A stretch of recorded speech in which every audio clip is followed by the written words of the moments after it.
Welcome to this video on UFC 300, the now confirmed card after the main event being announced. I'll go through every fight on that main card, discuss how I think how good the fight is and what I think is going to happen. So, big fight, obviously UFC 300 trying to be a mainstay promotion, trying to be one of the biggest card ever. It's really trying to be. And let's start going through the main event. At the end, I'll also compare to UFC 200 and see what I think to the difference between the two. Is it actually bigger? But let's start off with the first fight of the main card, which is Bo Nickal versus Cody Brundage. A great fight, getting Bo Nickal on the card. Obviously a fan favourite, a very good fighter, a likely at least contender in the future, if not champion in the future. And I think against Cody, I think it's a good fight. I think there's a good fight between the two. I think Bo Nickal is probably going to win that, but overall I think it's great to have a name like Bo Nickal on the card, who people know and enjoy, and in a sense, as I said, going to be a future champion. Getting on to the next fight in lightweight, which is, the second fight on the main card being Charles Oliveira versus Tsarukyan. It's a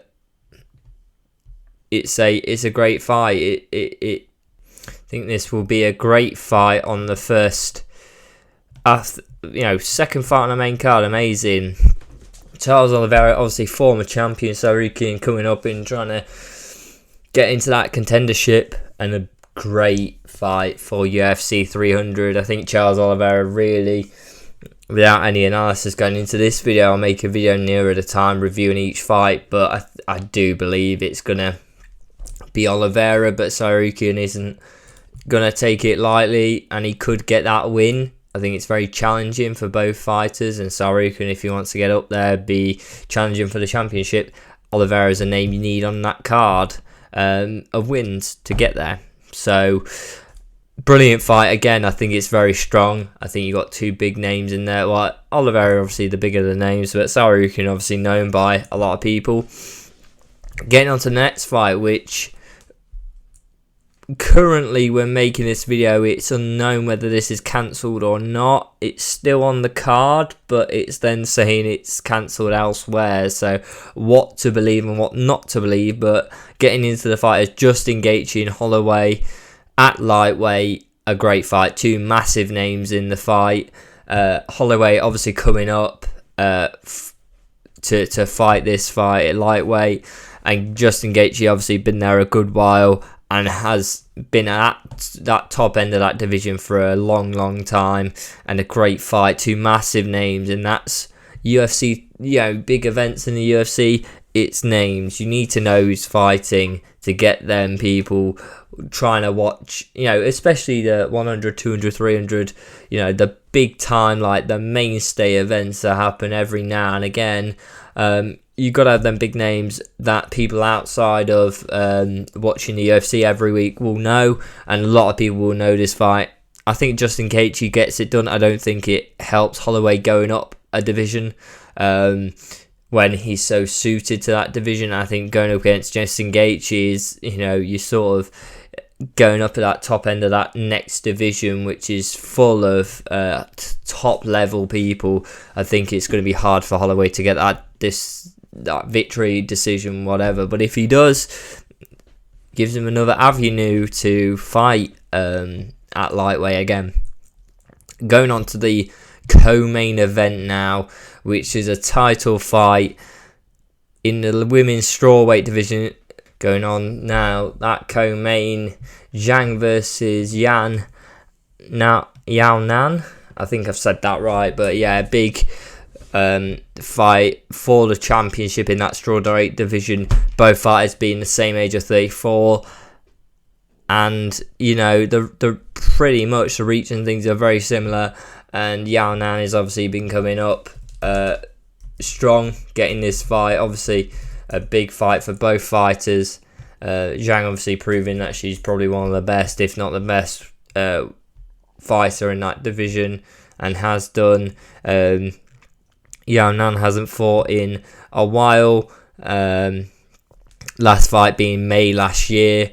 And will be coming back in April. But that Jessica Andrade was the fight and TKO in the first round. So, great fight there. And I think that sort of helps. She is at that top level, but that layoff is a bit concerning going into a UFC 300 for the championship when, Zhang has that experience at that top level and has, just been going through the top end of that division for a good while, if you think about it. Also, her fight being slightly later in 2023 in August, but overall, it's been going through top contenders for a good while. 2022, winning against Yana Jędrzejczyk, obviously winning that by KO. Then a submission against Carla Esparza. Then 2023, the only fight she had against Lemos, obviously getting a decision after 5 rounds. And then coming into this fight, so very similar layoffs, but I think it's going to be a good showdown for the two of them. And I think Zhang, pips it for me. I don't see how she doesn't get the win there because of just her experience at the championship level and beating them people over 5 rounds and having them 5-round fights for so long in her career that I don't know how she doesn't get it done. But, we'll see nearer the time, I think, for a full review. Then going on to the main event, which was announced recently by Dana White. Alex Pereira versus Jamal Hill for the light heavyweight championship of the world. 5-round fight. Obviously, Alex Pereira coming up. A division to come to light heavyweight, and now fighting Jamal Hill, who, obviously one of the best in that division coming into it. Obviously, Alex Pereira slightly older, obviously coming into the UFC really quite late compared to other people, just because he was fighting in kickboxing, and then the sort of call out from Israel Adesanya caused him to come over to the UFC and get the championships he's had.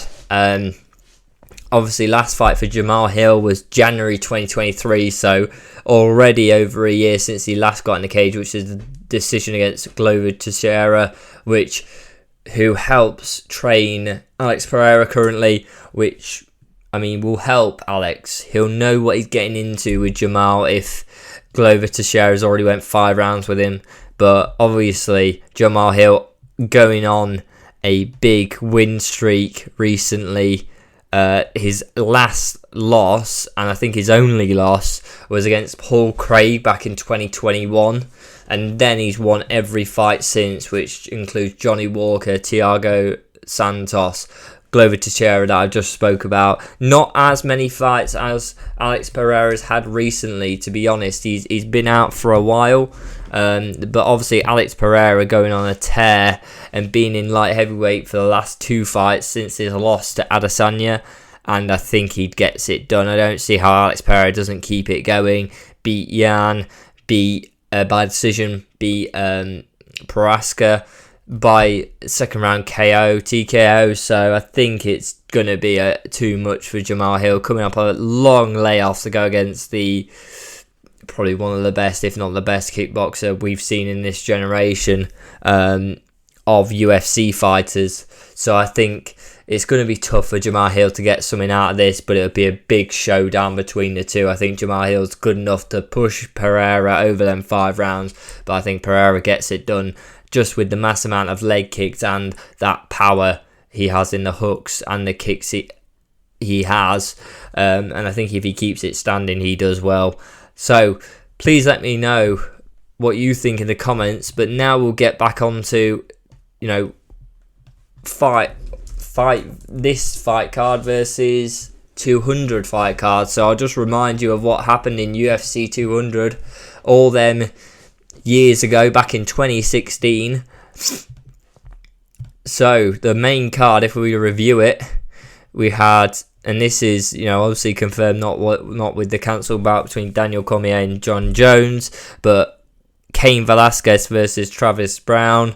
Obviously, Cain Velasquez won that. Jose Aldo versus Frankie Edgar. Daniel Cormier versus Anderson Silva, which is a great fight. You had then Brock Lesnar versus Mark Hunt, which obviously got overturned to a draw after it all, but Brock Lesnar did win that fight in the cage, but then testing came out and it got overturned.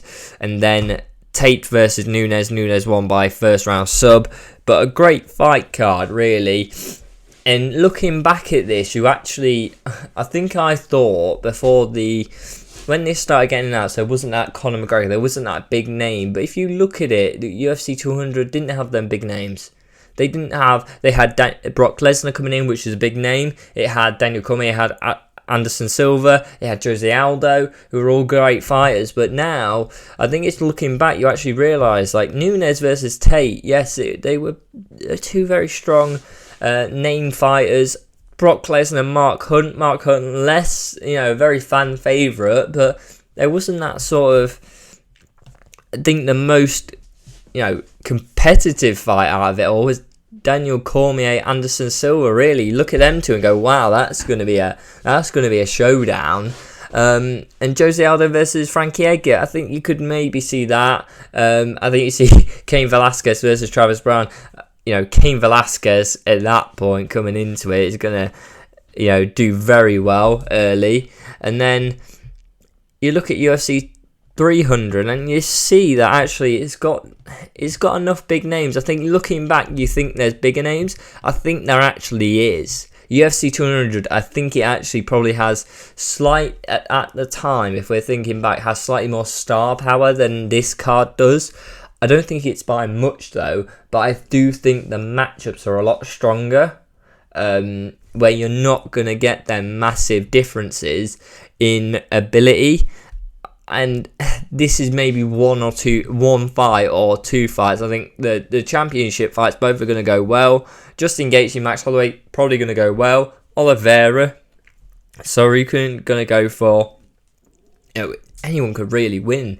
Bo Nickel, Cody, Brundage, I give that Bo Nickel a lot more, but again, could go sort of either way. But I think the matchups overall are a lot stronger, where you're fighting people sort of close together, fights you'd make anyway, but just trying to get that name power on there. But I do think it's sort of, UFC 300 been sort of brought down by the amount of fights that could have been. Amount of names you currently have in the UFC to use that you didn't have in UFC 200. I think you could have done a lot more.